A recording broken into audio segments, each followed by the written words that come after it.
Here's a challenge for you. Take a shot every time Ncuti says space babies. I guarantee you'll be dead before the end of the episode, which, given the quality of space babies, might actually not be too bad a thing.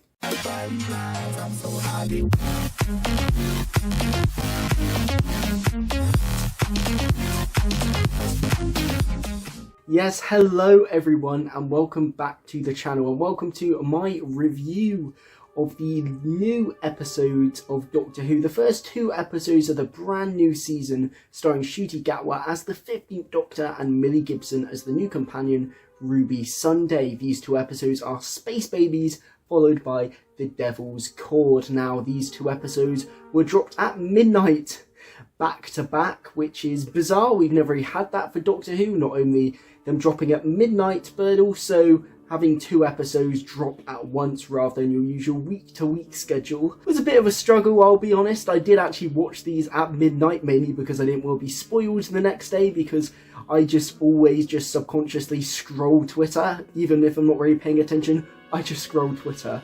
I'm brainless like that, so I would have ended up being spoiled. So I had to watch the episodes at midnight, and watching them both back to back ended at about 2 AM, and I was feeling a bit sleepy towards the end of The Devil's Chord, I'll be honest. So in terms of the new release schedule, I'm not really a fan. I would have just preferred that they just aired it on Saturday like they normally do, rather than this midnight release nonsense, especially considering lots of other places in the world, you know, notably America, actually get it at a decent time, and it's only us who seem to be suffering with a horrendous sleep schedule now because of Doctor Who. Space Babies, The Devil's Chord, both came out. What did I think of them? Well, you might have gathered with that little intro that I didn't love them. I wasn't the biggest fan of them. I think Devil's Chord is the better of the two, but it's still not great. And I know you're probably all thinking, oh George,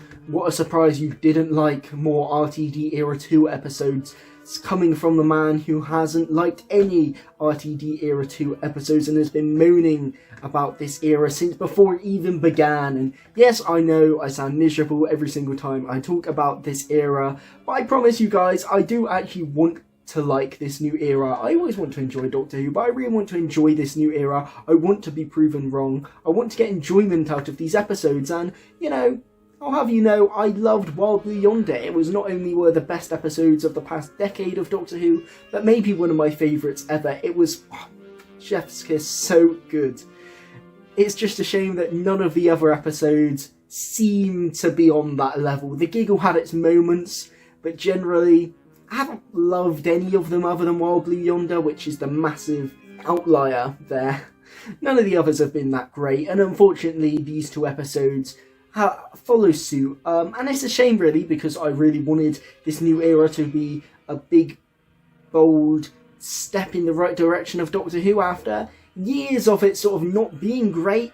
And unfortunately it just sort of seems to have continued that trajectory of very middling to not great stories, and have sort of retained lots of the flaws, bizarrely, of Chris Chibnall's Doctor Who, and created some new ones as well, which is always fun. Let's talk about Space Babies. So yeah, the title sort of alludes to the fact that this is going to be a bit of fluff, a bit of a run around, a not very serious, utterly silly story.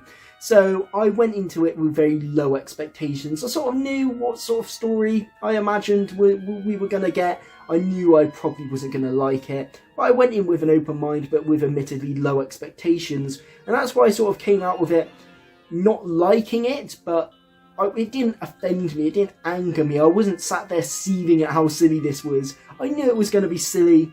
I just sort of in the back of my head was acknowledging that this is silly, this is also not very well written, and it's just daft and stupid, but not in a good way, in a kind of cringe and embarrassing, and what was the point of that way, but in a way that I very much expected. I think it's less so this episode and more this episode's place in the season, what it's followed, and the job it served. Because I think an episode like this that just involves talking space babies in a pretty light, fluffy, nothing plot, where, you know, no one dies. It's just filled with silly, campy humour, essentially aimed at 5-year-olds. You know, those sorts of stories I don't love, I don't like, but they don't offend me. You know, I can accept the odd dud.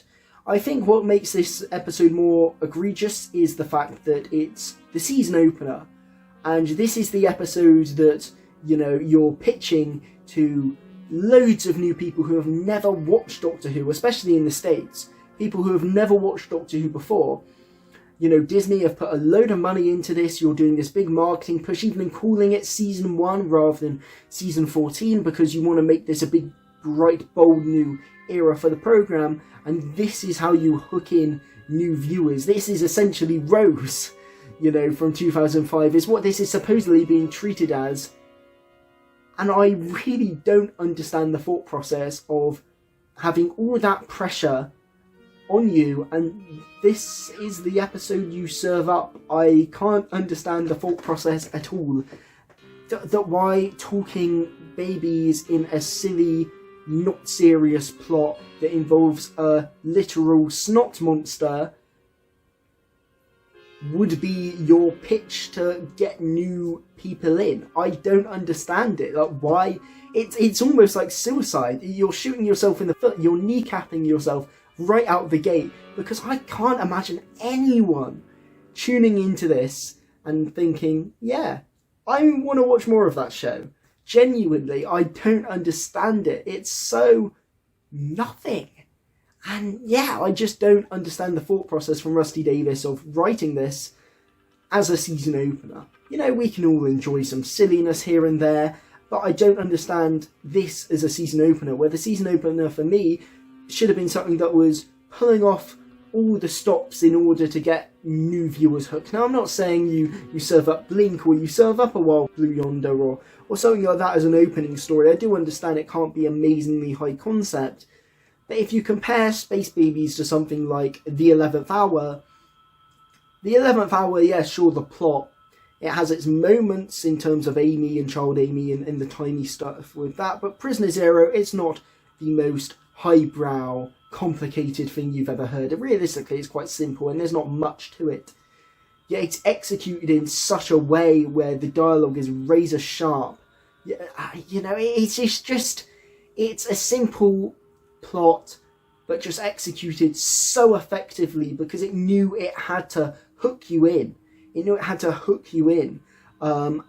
the 11th Hour for me still remains that sort of gold standard of how to do a season opener. This really did the opposite of that. It was more in the school of A New Earth, which is just completely silly, stupid, cringe, and is one of the worst episodes of Doctor Who. And is a bad season opener. Like, I see lots of people say, well, we've had these sorts of stories before. We had New Earth as an opener. Yes, but you don't understand. New Earth was bad. New Earth was bad. We don't need to be trying to replicate New Earth. You know, and nothing in this is as iconic and utterly hilarious as the cat falling scene in New Earth, albeit, you know, that's ironic enjoyment because it's just so unintentionally hilarious. This, I don't really understand the logic of serving this up as your season opener, and I think it looks like a Disney decision probably to sort of bank these two episodes together and drop them all at once, because I can imagine they looked at Space Babies and thought, if we just serve that on its own, no one is going to watch this show based on that. We're going to kneecap ourselves, so we've got to package the Devil's Chord with it in order to maybe salvage it somewhat. I could believe that to be true, because if it was just Space Babies, I can't see anyone deciding to tune in and stick with the show. It's very nauseating because we've had 6 RTD Era 2 episodes, and 3 of them have been openers, and 3 of them have been silly, goofy, fluff, light on plot openers, which seems to be RTD's go-to style for season openers, even though he wasn't always consistent with that in his first era. Sure, New Earth and Partners in Crime are that, but they're 2 of the weaker ones. But I'd say Smith and Jones was a bit more about it, Rose certainly is a bit more about it. You know, it wasn't a clean sweep of silly openers. You know, they had silly moments, but they weren't a farce, like I'd say this one was. But also, Church on Ruby Road was like that. It was just a farcical, nothing like fluffy plot as an opener. And then The Star Beast was very similar. It had a bit more plot that it didn't execute very well. But again, the tone, it was very silly, goofy, light, fluffy. Which is weird. It's very strange to have so many episodes like this just back to back to back. And I think it's made me sick of this tone of Doctor Who. This tone of being, oh, silly, goofy, camp. Oh my god, if I have to hear the word camp one more time as an excuse for poorly written Doctor Who, I may top myself, because it seems to be the only word people want to use since RTD has come back.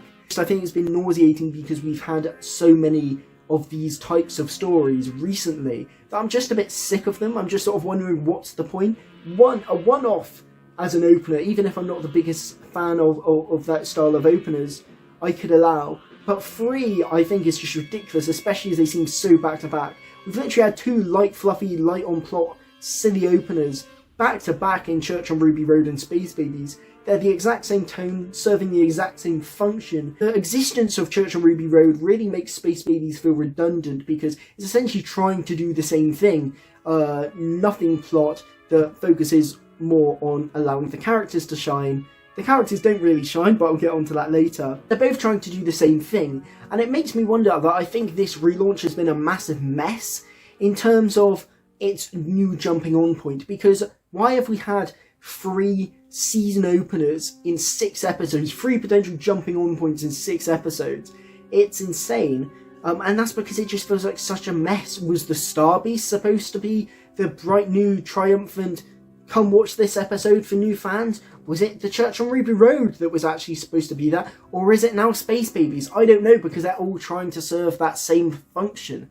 And especially in the Devil's Chord, you know, this doesn't seem like a clean break jumping on point for new fans, because it's referencing The Giggle, which had David Tennant and Catherine Tate in, so you would have had to have watched the 60th specials to understand this season then, and then if in order to understand the 60th specials, you need to have watched Series 4. In order to understand Series 4, you have had to have watched Series 1, 2 and 3, which are 15 years old, almost 20 years old now. But then in order to understand what the hell is going on about with the Flux, you have had to watch Jodie's era, and oh my god, my brain has melted. So this isn't a clean sweep, it's still relying on story elements from older eras. So this being a fresh jumping on point feels ill-advised, and I feel like anyone who comes into this for the first time is going to be very confused. But it just sort of highlights how much of a mess this era's been in terms of jumping on points. The fact that we've got 3 jumping on points and they're all essentially the same, serving the same purpose, isn't a great testament to this era, and it really makes this episode feel redundant because we've literally had Church on Ruby Road before, which does all the same things as this does, and with a very similar tone, which I'm not a big fan of. I didn't review Church on Ruby Road. That's because it was Christmas and I was very busy, so I didn't quite have time to record it. But my general thoughts on Church on Ruby Road was that it was fine. The story was rubbish, no substance to it. But that was kind of the point, because it was a very weak story with the purpose of introducing the Doctor and Companion. The focus is on them, the story's in the background. You know, I don't think that's an excuse. I still think you could have written a better story. We've seen it at 11th Hour, as I said before, even Christmas Invasion. But, you know, I could allow it if it introduced the Doctor and Ruby really well. And when I first watched it, I thought plot was rubbish and nothing. But I came out of it really enjoying Ncuti and Millie and thinking I'm really excited to see them in the upcoming series. They sold me on their portrayals. And that's what the episode needed to do. So I said, although I didn't enjoy the plot of the episode, you know, successfully did what it intended to do, which was sell me on Ncuti Gatwa and Millie Gibson. But then, on reflection, weeks afterwards, I realised that is it the episode that sold me on Ncuti Gatwa and Millie Gibson? Or was it just the natural performances and screen presence from those 2 actors? You know, they both have charisma in spades, you know, they've got great chemistry, great screen presence, a lot of fun to watch. Both actors are fantastic. And I think it was more so them that sold me on their portrayals rather than the character writing itself, because the actual writing for the characters is very paper thin in Church on Ruby Road. We don't really get a good sense of why Ruby would want to travel with the Doctor and why she'd leave her family at home. And we don't really get a great sense of who Ncuti Gatwa's Doctor is. You know, he doesn't really get that I am the Doctor moment that other Doctors have had in their first stories. He had more so a couple of quieter moments, which are still the standout moments for his Doctor so far. Mainly the one where he's talking to the policeman, which is my personal favourite Ncuti Gatwa moment so far. And also the one when he talks about the loss of the children when time is changed. That was a really good moment as well for him. But he didn't really get that I'm the Doctor moment, and Ruby didn't get much time to shine at all. You know, it felt odd in the story so focused about Ruby that she essentially is non-existent for the third act and it's all on the Doctor, whereas maybe it would have been nice if it was all on Ruby and it was the Doctor who disappeared. That could have been cool to give Ruby that moment to shine that I feel like we're lacking. And that was one of my concerns with the large gap in between the Christmas special and the new series, because if you think about something like The 11th Hour or The Bells of St. John, the companion, despite it being a companion introductory story, doesn't get the moment to shine in the climax. Both of those are given to the Doctor. But next week's episode, episode 2, therefore, because the companion didn't get the spotlight in the first episode, is the spotlight of the next episode. I'm talking Beast Below, Rings of Akaten. Especially something like the Beast Below, where it's all about Amy this time out, and she's the one who saves the day in the end, seeing something that the Doctor doesn't, and ensuring the Doctor doesn't kill the Star Whale and commit a heinous act.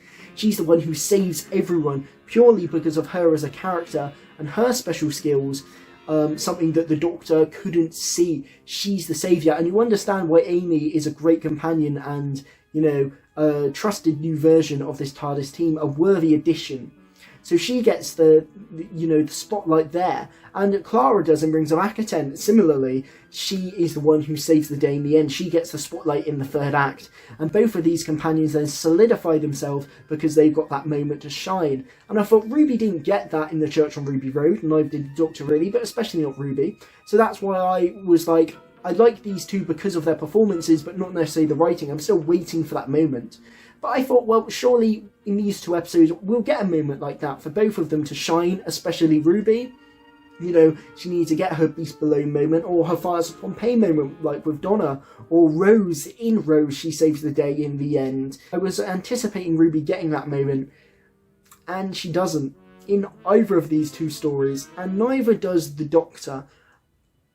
I couldn't believe it when I realised that they didn't get that moment to shine, to really solidify themselves as the characters. They didn't get the spotlight, and that is a crying shame to me, because I still feel like I don't really know who Ruby is as a person, and I don't really know who this Doctor is yet, because they haven't got a spotlight. The character work is non-existent for them, really. They are both being carried by the performances of the two actors and the chemistry they share, but there's no moments to stop and breathe and quieter moments in these stories. Neither are there spotlight moments where these characters defeat the villains. It's really strange how no time is being afforded to allowing these characters to solidify themselves to the audience, and I think that's a crying shame. It really would have been nice if we got that in Space Babies. Maybe the moment at the end where the snot monster, the bogeyman, is in the airlock. Maybe it's Ruby who figures out that the snot monster is one of the children, based on, you know, Last of the Time Lords that she picked up on the Doctor saving all the children, based on her being adopted. Maybe it's her who figures it out and saves it before they're all going to kill it.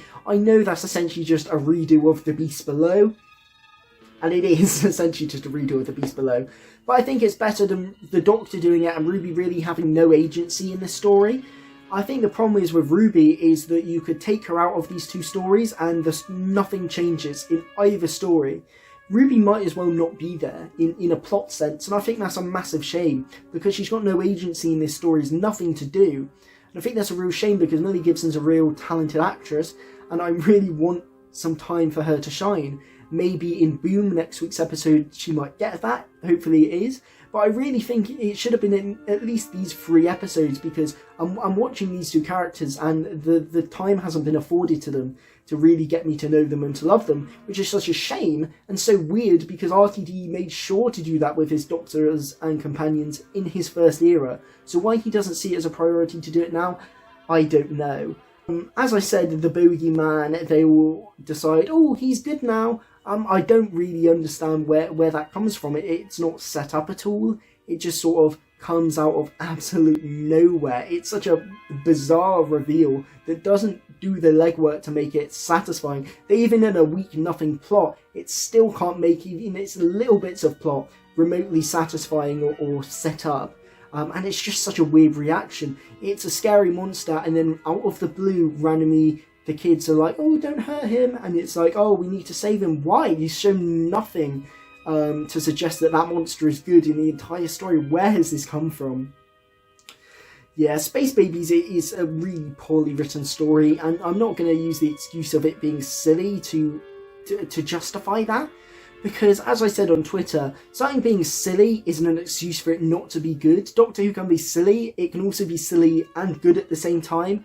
So it just being silly and goofy and camp isn't an excuse for being bad. You know, it's not mutually exclusive. And I'm sick of silly and goofiness and camp being an excuse for an episode being poorly written. I don't understand why people seem to keep doing that, saying, oh, people who hate Space Babies take Doctor Who far too seriously, or are clearly no fun. No, I like goofy Doctor Who sometimes, I just also like it to be well written and good. And I also like good plotting. I don't understand why people seem to be defending these episodes purely based on the fact that they're goofy. And anyone who says that people who don't enjoy Space Babies don't like fun, well, clearly you guys only like fun for 5-year-olds, because the comedy in this is not funny. And I don't understand who would find it funny, to be honest. 5-year-olds, genuinely. The single image of a talking baby operating a spaceship is maybe funny for a gag, but that gag isn't remotely funny enough to sustain an entire episode, and that's essentially what Space Babies is. You know, oh, you find a talking baby in space funny? Well, good, because, you know, that's all this episode is. As I said, they make Ncuti say Space Babies so many times that it's actually nauseating and gets actually quite irritating. Clearly Russell just found the phrase Space Babies so funny, but it's not. It's just a word. It's bizarre, and I didn't hate the concept of the Space Babies for a short little gag, but I think it's just not funny enough to sustain the entire episode, and sustain an episode that's essentially just, you know, a farce.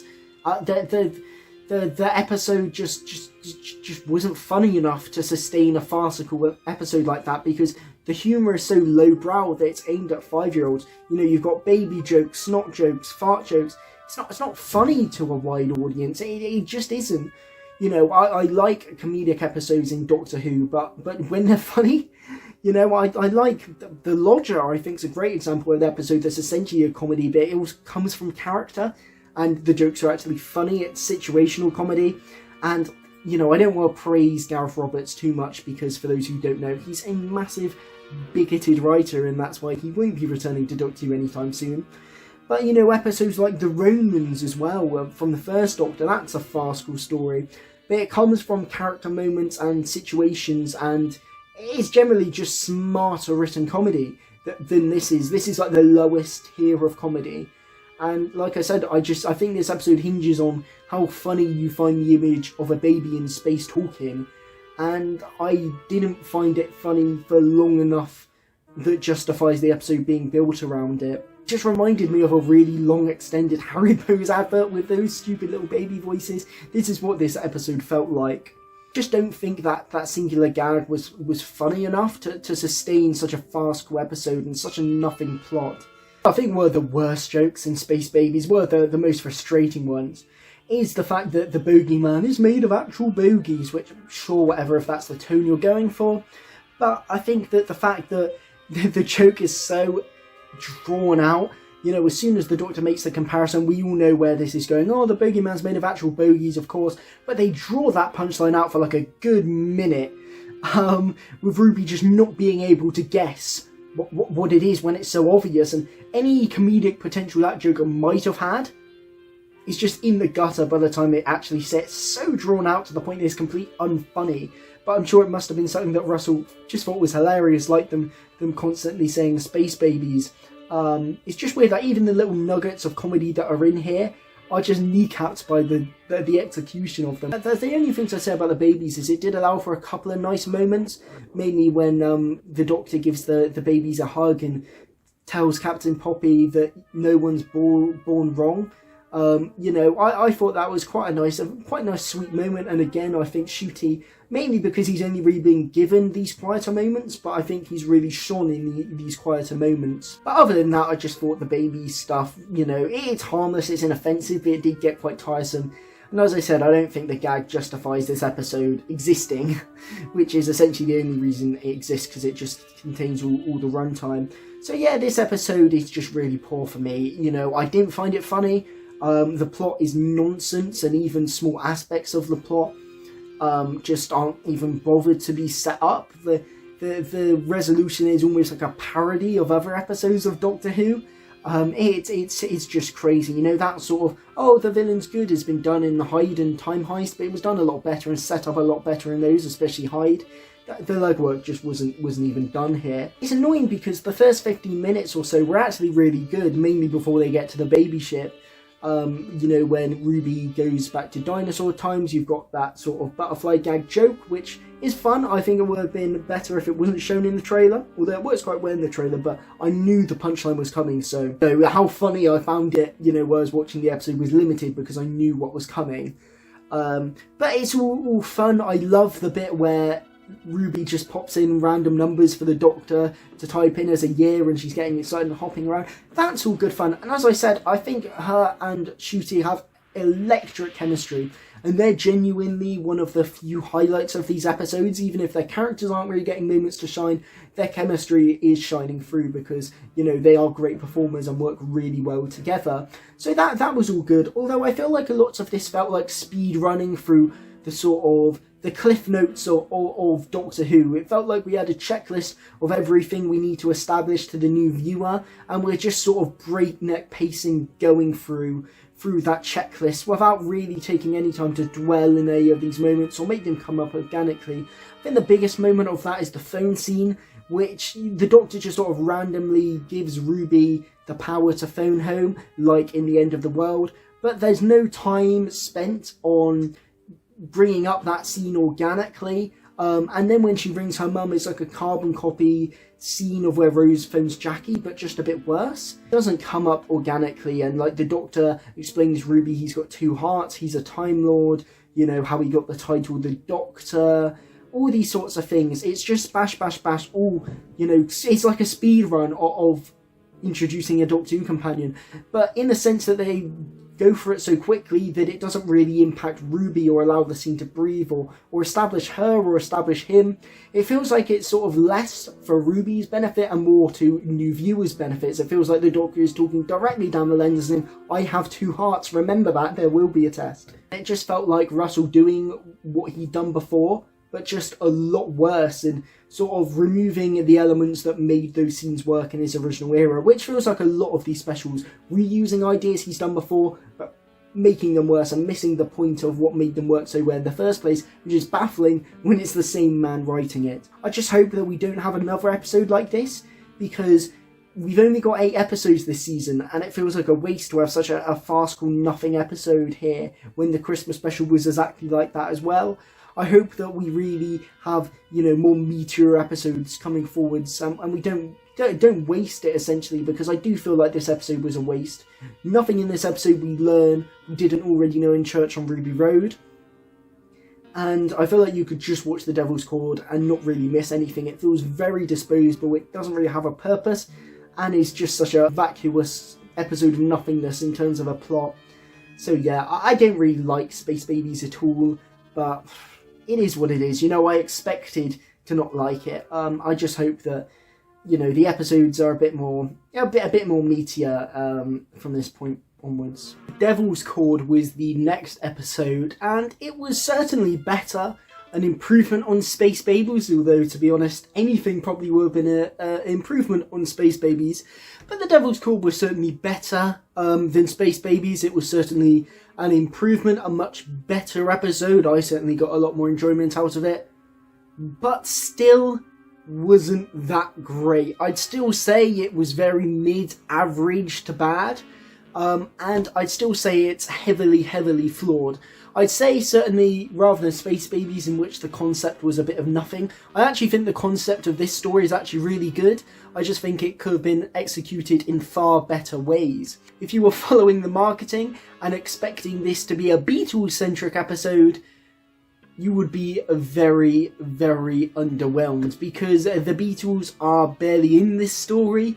They're almost completely superfluous outside of iconography, and even that's limited. They really don't need to be in this story at all. And like I said, they are literally superfluous. They're very absent from this story. It's not a Beatles-centric story in the sense that Vincent and the Doctor is a Vincent van Gogh-centred story, or The Unquiet Dead is a Charles Dickens-centred story, or Nikola Tesla's Night of Terror is a Nikola Tesla-centred story.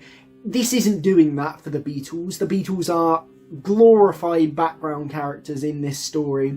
I'm pretty sure literally only John and Paul McCartney actually have more than like 2 lines of dialogue, and even then Paul McCartney and John Lennon don't say too much. I think that's a real shame. I think you could accuse it of false advertising, I will be honest, because they really pushed this in the advertising. You know, they did that D2M cover, which was the album cover with them and the Beatles. If you look at the Next Time trailer, they really focused on, oh my god, it's the Beatles, we're at Abbey Road.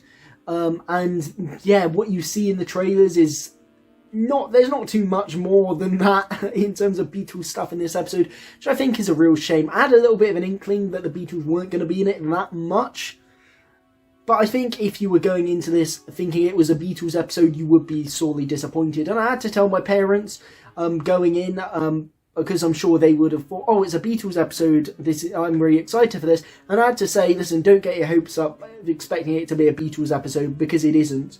And I know people might say, well, you know, if you watch the episodes, you know, there wasn't much room for the Beatles. But I think you could have actually incorporated the Beatles in a really clever way that not only makes the story work better, but actually makes the resolution of this story work infinitely better. Because the resolution of this story also sort of comes out of nowhere. The groundwork isn't done to properly set that up, just like with the Bogeyman. The resolution is Paul and John playing the chords, finding the chord, but Paul and John aren't in this story enough for that to work. You know, if these were just 2 random musicians who found this, who hadn't been present in the entire story, you'd see this for the weak conclusion that it is, because they haven't been established or had enough character depth to justify them being the ones to figure it out. It just doesn't work. The only reason it even remotely can be ignored is because, oh, they're the Beatles, I know who the Beatles are from the real world, so therefore it makes sense for them to find the chord. But the legwork isn't done to make that a satisfying resolution, not just for the story, but for their characters. If they had character arcs, that could have been a really nice inclusion to Paul and John's character arc. They're not in the story enough to have that. I think there's a real nice scene, I think it's John Lennon, where he says he wakes up crying, thinking of music. And I think that could have been really nice. You could have spent a lot more time with the Beatles, really understanding what a world without music being popular has done to them, and exploring their true love of music, their gift, their talent, what's happened to them now music isn't there, how that's affected their lives, and the deep sadness they have because they don't have music, and then rediscovering that by the end and rediscovering their talent through playing the chord. That could have been really cool, because the problem with this story is that there's no supporting characters that get any sort of screen time, and that's a problem. Something was off about this episode. The pacing's weird, and it's such a big scale story, yet it feels so small scale despite what they're trying to tell you and what they're going for. And I couldn't quite figure out why this felt this way, why this felt so wrong. And it was only, I think it was Carrie Tankersley on Twitter said this, and all of a sudden it clicked and it made so much sense. Both these 2 episodes, but especially this one, there are no sequences that don't involve the Doctor and Ruby. No small conversations between 2 incidental characters that don't involve the Doctor and Ruby. That nothing. The Doctor and Ruby are in every single scene, which is a problem, because you need conversations between incidental characters for world building. You need it to establish the world and to get a great sense of what's going on and the stakes here, because we don't spend any sort of time with anyone living in the 60s. Therefore, I not only don't get a great sense of what has actually happened to this world now music isn't a thing, other than the Doctor telling us what happened right out of the school book of the giggle of how to do world building image. Should we show the effects of what's happened on this world? No, we'll just tell you in an info dump. We don't even really get an info dump here, it's literally one line of dialogue. But we don't get that, so not only do we not get the world building and establishing what's actually happened, the stakes aren't there. I don't see anyone on the ground that this is actually affecting who I should care about. We don't spend any moments with anyone establishing what life is like now without music being there, how that's affected them and why it's got such a drastic point on their lives that it needs to be saved. You know, it's just sort of taken as a given that music needs to come back. But why in the story? What in the story shows me that this world is really doomed because of that? You need moments between incidental characters to build up the world, to build up the stakes, and to make the story feel fleshed out. And it's baffling that that's not in here. Like I said, you could have used the Beatles for that. I think it could have really worked well. Have them always be the heart of the story. You know, just because you can't use Beatles music for licensing reasons doesn't mean the Beatles as characters can't still be used and can't still be of importance and of value to make the story tick. But even if it's not the Beatles, just to have some characters there, it's crazy that that's not there.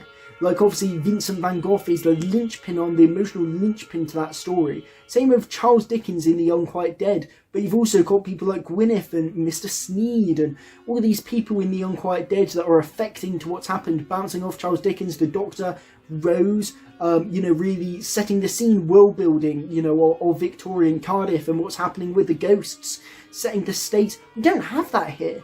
And that's why it's essentially just a battle between the Maestro, the Doctor and Ruby and no one else. The stakes of the world might as well not be there. They're so superfluous. And that's why, despite this is supposedly a battle that could affect the entire planet, it doesn't feel like that. The stakes are so low and so small. Obviously, it messes with the pacing as well because it's just bam, bam, bam scene of Doctor and Ruby all the time. So you don't have any of those world building scenes. So the episode just moves at a breakneck pace and nothing is allowed to breathe, nothing is allowed to settle. And that's a shame because the pacing's off and the world building's off as well. And it's so strange because Russell's world building was a gift that he had in his era. World building, character moments, that's what he was known for in his first era, where he was excelled at, was so good at. Like, you think of something like Bad Wolf, Parting of the Ways, the world building, that is stellar. The characters like, you know, Linda with Y, and, you know, Patson Joseph's character, and the Controller. These sorts of characters that you remember because they're all established and help build up the picture of what happened on Earth and what life is like now. You take those away, the Parting the Ways doesn't work as a story. So it's so bizarre that Russell just isn't doing it now. It's why these episodes feel like no time to breathe and why the stakes don't work. You've got bits of that in the specials, I think in the Star Beast and the Giggle, but it really hurts these two episodes. You know, I think it hurts Space Babies as well, that there's no real incidental characters because they're all babies that the Doctor and Ruby can bounce off of, but especially in this one, the story just flat out doesn't work because of that. And it seems like such a minor thing that, oh, we don't have scenes with incidental characters, but it makes such a big difference. As soon as I saw that on Twitter, it just hit me. I was like, yes, that's what's wrong with these episodes, because it's such a shame and it literally kneecaps this episode. And like I said, it would be a really nice way to factor the Beatles into that, because I think it's such a shame. It feels like wasted potential that the Beatles just aren't in this story, and are literally superfluous. And as I said, because they're so superfluous, when it does try to have a moment of the end when they're the resolution because they find the chord, it just doesn't work because you haven't spent enough time with that. If there's like a nugget of gold there in that scene with John Lennon saying, "I wake up crying, why?" You know, in there is a hint of something great in there that the story unfortunately doesn't really do anything with. Then you've got the Maestro, played by Jinx Monsoon, and they are pretty good as a villain, actually. It's an acquired taste with Jinx Monsoon. You're either going to love them or you're going to hate them. I say that I was sort of in between. But I think it's more so, if this isn't your thing, they're really going to grate on you, because they are very over the top and very campy. But I think in a sense that worked. I think this is true camp. Not in the sense of Space Babies is camp. No, it's not. It's just comedy for 5-year-olds. This is more in the sense where it is just goofy, over-the-top camp. But in a sense that I think could work as a villain performance, and I think there were moments where they really worked as a villain. There were also other moments where I thought, oh, that's a bit over the top, that's a bit much, and there was lots of shouting there that I didn't think quite worked. And I think the worst bit in this episode, and arguably the most cringe moment in both of these stories, was the music battle moment. Oh, it was awful. I know lots of people have cringed at the final song, but this was the moment that really made me cringe, because it was like an epic rap battle. It was a history type beat. Like, what?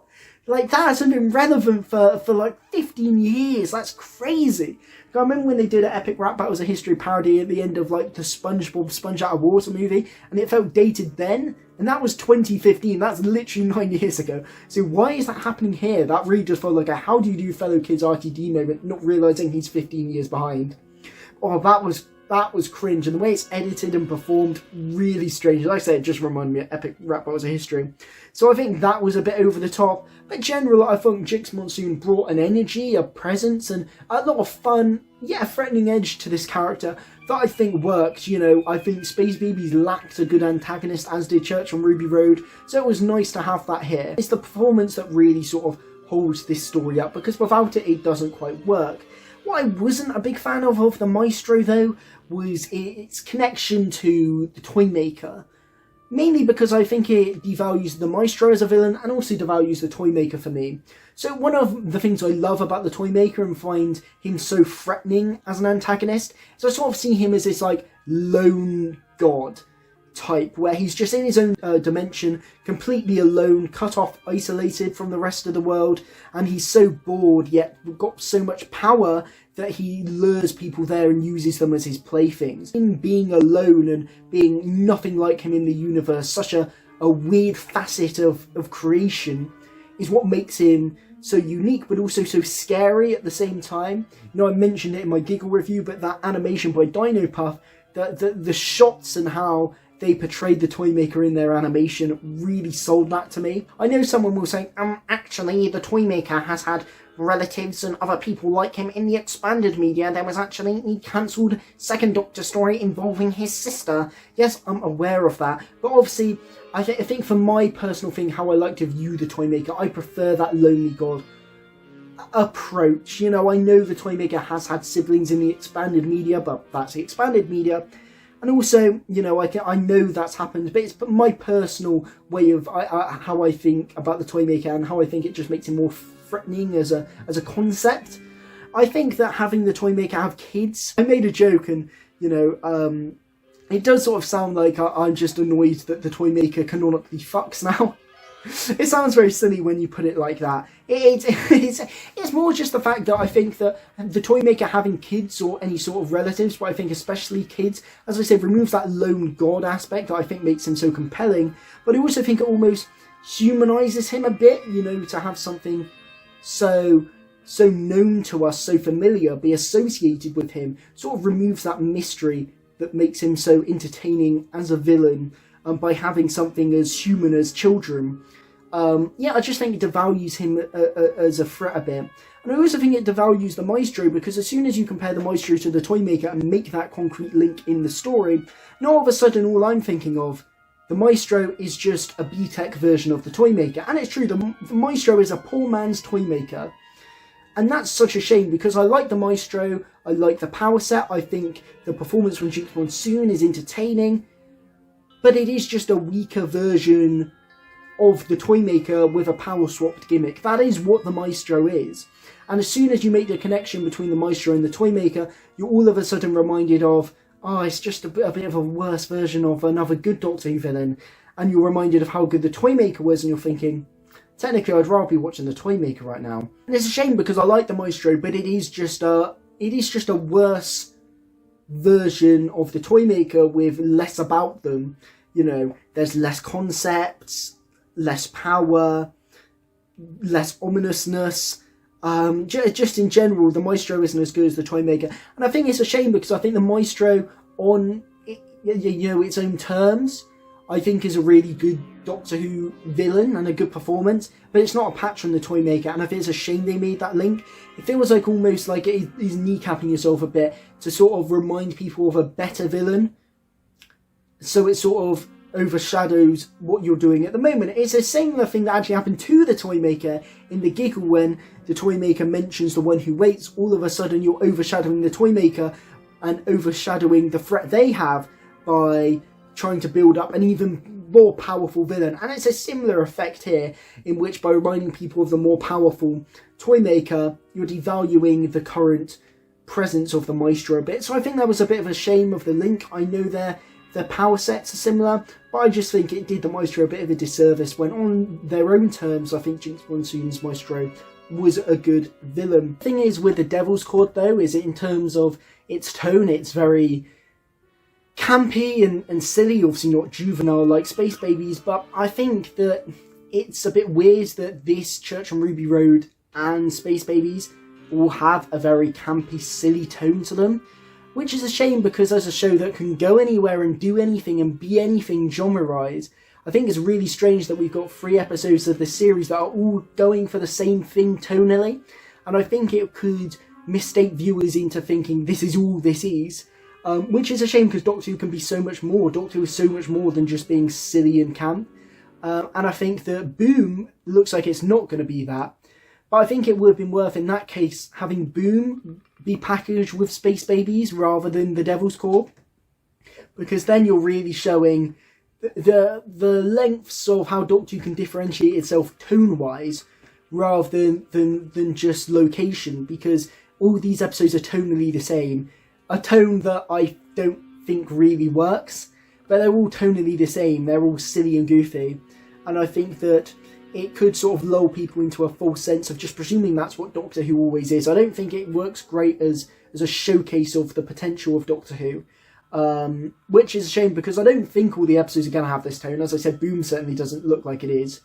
So I think in terms of marketing and introducing people, that could have been a bit of a misstep, because people just think Doctor is just campy and silly all the time. And as we know, it can be silly, it can be campy, but that's not all that Doctor Who is. So I think these 3 episodes, including Church on Ruby Road, could almost is quite limiting to showcasing what Doctor Who can be and its full potential. So I think having all these episodes back to back was a mistake. I think having some tonally different episodes in there would have worked better for the flow of the series and my general enjoyment, to be honest, because after 3 goofy camp episodes, God, I'm craving some more serious meaty sci-fi, to be honest. One thing I was disappointed about in this, I spoke about the Doctor and Ruby in Space Babies not really getting a moment to shine, and they don't really get one here either, which I think is a real shame, because this is episode 3 of them now, and I really think they should have had that moment to shine.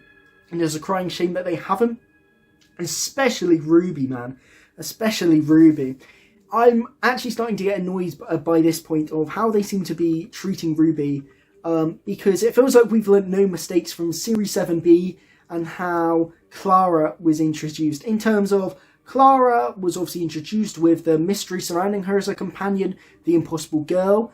She was essentially the story arc, the mystery box format, but used on a companion. The whole mystery, the Doctor trying to figure it out along with the audience of the Impossible Girl. But the problem that came with it is there was lots of focus straight on of trying to establish this mystery with Clara. And essentially the problem was that it sort of became the only thing the episode cared about her was the mystery surrounding her, and sort of forgot to really focus on her as a character, as an individual, because it needs to work where the mystery can work as long as you've got both the mystery but also the characters fully developed as well, and you don't focus so much on the mystery that you forget to develop the character as a result, and you've got a character that's a mystery first, companion second. And that was a problem with Clara. The thing was with Clara though in Series 7B, and why I so enjoy her, is because Jenna Coleman has such an energy and presence and charisma about her that makes her a joy to watch, and her chemistry with Matt Smith is electric, so despite the fact she's lacking on a character level, they're still enjoyable in those stories. And there's a similar thing here in terms of Millie Gibson's got great chemistry with Ncuti Gatwa. She's got great screen presence, charisma and energy. I love watching her. But the character on the page is practically non-existent, even probably more non-existent than Clara is, really, because at least she got that moment in Rings of Akaten, as I mentioned. She gets nothing here, yet they're putting so much emphasis on the mystery surrounding Ruby. I don't care about the mystery, I want to know her as a person, and we're not getting that. It's, again, and I can't believe we're repeating the same mistakes from Series 7B that was slaughtered. Series 7B were the main criticisms of Clara, yet it's being repeated. Ruby Sunday is a mystery first, a character second, and that's such a shame. Any attempt to give any depth to Ruby, either one of routes can be taken. A moment about Ruby could be developing her as a character, or focusing on the mystery. And each time there's a moment for characterization, RTD takes that route. He takes the mystery route and doesn't take the character route. And I think there's such a shame. And there's a moment in The Devil's Chord in which Ruby almost got her Beast Below, her Rings of Akaten, her Fires of Pompeii moment. He is, being attacked by the Maestro, but all of a sudden she overpowers the Maestro, and the Maestro can't believe it. It's like, oh my god, Ruby defeats the Maestro. But rather than being Ruby knowingly defeating the Maestro because she's getting a moment to shine, because of she's a companion, her quick wit, something unique to her, maybe because she's in a band, which I thought could have factored a lot more into this episode. She could have found the chord, defeated the Maestro, she could have used something personal to her to shine, and Ruby saves the day. That would have been really cool. But she doesn't. Rather than knowingly stop the Maestro because of something special to her, she unknowingly, unconsciously stops the Maestro because of the mystery surrounding her, because there's something deep in Ruby that we don't know, and not even she knows, some deep power because of the mystery surrounding her that stops the Maestro. And I think that's such a shame. We almost get a moment that allows Ruby to shine, and unfortunately we don't. The focus is on the mystery instead, and I think that's such a shame because Ruby hasn't got that moment to shine and is lacking in all three of the episodes, especially in these two, when that was the main job for me, to sell me on Ruby. And Millie Gibson has sold me on her as an actress, but the character is just lacking, and I think it's such a shame that we're repeating the mistakes from over a decade ago of a mystery first, a character second. I never thought we'd get that, but we are, and it seems a shame. Hopefully next week, Boom, ironically written by Stephen Moffat, who obviously, was the one who wrote Clara in 7B. It seems like we might be getting more Ruby focus, and the story is going to be focused on her saving the day, given that the Doctor is stuck on a landmine. I hope so, but I think it should have been in these 3 episodes really, but, better late than never. But I really hope she gets those moments to shine, because if she keeps being a mystery first, a character second, that's going to be such a shame, especially for someone of Millie Gibson's great talents. Ncuti as well, I'm not entirely sold on his Doctor, I'm going to be honest. It's nothing to do with Ncuti Gatwa's performance, because I think that, as I've said before, he's great, Millie's great, I'm loving the energy he brings. But I think on the character level, not only, again, like Millie hasn't had those moments to shine, although he's had a couple of more smaller moments, but he's not got that loud "I'm the Doctor" moment. I think in terms of the characterization, and I'm sure it will come because Ncuti's a great performer, so I'm sure it will come, but I'm not quite getting the age, the ancientness of his Doctor yet, in a sense that, when you're watching Matt Smith and he instantly sells you on the fact that he's lived for centuries. I'm not quite getting that with Ncuti yet. I feel like he could be the same age as Millie Gibson's Ruby. They could be a very similar age character-wise. I'm not quite getting that ancient vibe, and I'm not quite getting the alienness from him. I think it's both how he acts and also how he dresses. I think my problems with Ncuti's outfits are they're a bit too cool and a bit too modern. I think he could blend in any sort of scenario, and I feel like for me the Doctor should always not fit in any sort of scenario.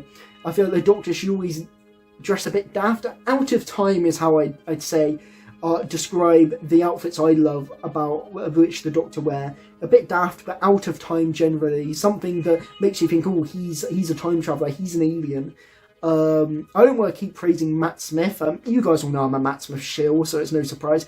But his outfit is the gold standard for that. And obviously the most iconic outfit, Tom Baker's scarf, it's Edwardian, it's out of time in the 70s. It also is goofy with a long scarf. I feel like the Doctor should be goofy, he should be alien, you should be thinking that guy doesn't quite fit in, he's a bit weird. The Doctor is the hero, but the unlikely hero because he is a bit weird, a bit daft, a bit alien, a bit quirky. I feel like Ncuti is missing that daftness to him and missing that alienness to him. He feels human, not in terms of emotion, but just in terms of swagger, in terms of the outfits. Like I say, he could be the same age as Millie. He could be a human. And he is a bit too cool. I know Ncuti's generally a very, very cool dude, but I think in terms of his Doctor, he's got a bit of a swagger to him. But he is a bit too cool, a bit self-assured, not weird enough. You know, the Doctor's a little confident, but also a bit weird. I'm not getting that weirdness from Ncuti yet. In a similar way that I think Tennant's a bit too cool, in terms of I don't think he's quite weird enough for how I love my Doctors to be. You think of Tom Baker, he's just off the wall, just mad. You know, that guy is not okay. And I'm not really getting that from Ncuti yet, and I'm not really getting the age either. I'm sure it'll come. I think my thing is maybe because he hasn't had that Doctor moment, I feel like a lot of it is I'm not watching the Doctor, I'm watching either Ncuti playing himself, or I'm watching just a more cool, confident version of Eric from Sex Education. And I was worried this would happen because it's the first time a new Doctor actor is someone I've seen in something before, and seen in something for a lot of it before, of obviously the 4 seasons of Sex Education. So I'm very familiar with Ncuti as a performer and interviews of him. And obviously he's great in Sex Education, but I feel like I am more seeing Eric from Sex Education in Doctor Who. And maybe less of that and more so Ncuti from who you see in interviews, playing himself as the Doctor rather than the Doctor quintessentially the character, if you know what I mean. I'm not quite seeing the Doctor per se in these episodes, but as I said, I'm sure it will come because Ncuti's a great performer. I just think he needs more of those moments, and maybe a couple of goofier moments, maybe a couple of moments that really shows his age. I really want him to get annoyed, to show some rage. I think where the ancient Time Lord comes out right over the sort of happy-go-lucky persona. I feel like Ncuti needs one of those moments, but I think performance-wise, Ncuti and Millie are great, selling me on their performances and their chemistry, but RTD himself isn't really doing much to sell me on them. I think they're carrying through their performances massively here. I think this character stuff with Ruby and the Doctor is made even worse, that there's almost confirmed a 6-month time jump between Space Babies and the Devil's Chord, which is just insane. I don't know whether they only did that to make the dates work, otherwise we'd still be referencing Christmas, despite the fact these specials are airing in May. But to make such a jump between the two means that we've completely missed all the development of those two, and they're just besties now, but we never saw the rocky moments of their relationship. We've never seen them tested. We've never seen how they got to this moment. Ruby experiencing her things for the first time. You know, Space Babies ends with them stopping off at Carla's house and her almost seeming to explain things, which I think is a nice change of pace and concept to RTD's previous companions hiding it from their parents. For her to be so upfront, I think is nice. But we don't see the scene at the end, it just sort of cuts, and then the next episode is 6 months on, we're missing pivotal moments of their relationship, and, you know, all the development there, all the nitty-gritty stuff is just gone, it's just been skipped over, which seems so pedestrian, so amateur for someone of RTD's skill set. It was so weird to see him do that. And I think it's such a shame. Not only does it devalue their characters and devalue their development, we just skipped over all the important stuff that goes into, you know, forming their dynamic and making them characters, really, or just skipping over that, which is, it's so bizarre from the master of character drama himself, Rusty Davis. But also it doesn't work in a logistical sense because these episodes were aired back to back, yet they're so jarring because there's a 6-month gap in between the two. It feels so jarring watching them that way. So strange, a baffling decision. I don't know why it's been made, and if we really have skipped over all that development, that's such a shame and such a weird choice. I don't understand why they did that, but it feels as if they're going out of their way to actively not try and give Ruby and the Doctor moments to shine, or to develop their relationship, or give them moments to breathe that other Doctors and companion duos have had to build that up. Like I said, with them just sort of speed running through almost a checklist of stuff that a companion needs to do in their first episode, rather than doing it organically. And it's weird that this decision's been made as well. I don't get it, and it seems like a bit of a complete blunder, really. I hope it really doesn't affect the development in this series, because it all could start to feel really jarring after a while. And yeah, I suppose we should talk about the song at the end, the twist at the end. I didn't mind it. Lots of people have really hated this one. The fact that there's a song at the end. Listen, the song's not great. I didn't think it was quite as bad as some people have made it out to be. It wasn't amazing. But it didn't offend me. As I said, I think the music battle moment was far more cringe and egregious than the little dance number. It was a bit weird that all of a sudden it seemed to break the fourth wall. I don't quite know what was going on there. There's no real explanation for it. That all of a sudden everyone's dancing to song and it's raining in the studio. There's a lot of fourth wall breaks in this story. Some work for me, some don't. I loved the non-diegetic joke as a film student. It was quite rewarding to get that, and I thought that was really funny. It's nice that this film degree has done some things for me, other than probably ensuring unemployment at the end of it. But yeah, that was a really funny joke. Got a legitimate laugh out of me. But yeah, some of the fourth wall breaks, like in the end of the song, it just doesn't really make much sense. And when they're dancing on Abbey Road and the sort of, you know, it's lighting up and stuff, I didn't really get that. Like, where's that come from? But I did enjoy the musical number. I thought it was a bit of fun. I think it would be nice if the song was a bit more Beatles styled, more of the era. And I also think if you're going to do a musical number, why not make the entire episode a musical? If you're going to do it, commit to it. In a similar vein that there's some weird half-assed attempts at political commentary in Space Babies about abortion that's just sort of threw out there. You know, if you're going to go for political commentary, commit to the political commentary. In the same way, if you're going to do a musical, commit to the musical angle rather than sort of half-assing it.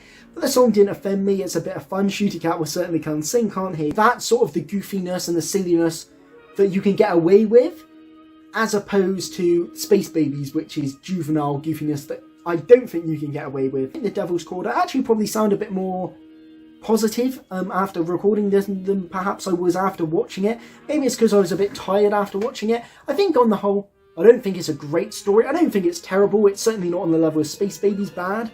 I just think for me it's more disappointing than anything. It's more disappointing than Space Babies because I think there's elements in here that could have made a really good story. And unfortunately, for whatever reason, you know, it wasn't the case. It's a passable story, but I think there's so many flaws in here that are minor tweaks away from making this a great watch. Yeah, but it's okay. It's certainly more enjoyable than Space Babies, that's for sure. But yes, thank you guys for watching. I hope you enjoyed. Been a bit of a long one. I imagine I'll probably have to edit a lot of this out because in lots of my reviews, as you guys will know, I do ramble and waffle on. At least it wasn't as long as that almost 2-hour-long giggle review. Jesus Christ! Anyone who watched that, that's a real, you know, champion, a real fan of the channel there. What do you think about Ncuti and Millie? Are you excited for the new season? What are your expectations for Boom next week's episode? Personally, I'm very excited, you know, to get another episode from Moffat, something that seems really high concept, a bit meatier, a bit darker, and finally giving Ruby something to shine. You know, this feels like a perfect episode for me, especially me as I am now, someone who loves something a bit artsy. I love shit like that, so, you know, I'm sure I'll love it. Hopefully, fingers crossed anyway, this is our first banger of Ncuti's tenure. But yeah, what do you think? Drop it down in the comment section below, and as I said, hit a like and subscribe if you want to see more content from me. I will be reviewing all of Season 1, so yeah, if you want to stay tuned for those, as well as maybe some other videos on the side if I have the time, then yeah, hit subscribe. But yes, thank you guys for watching, and of course, goodbye. Peace out, guys.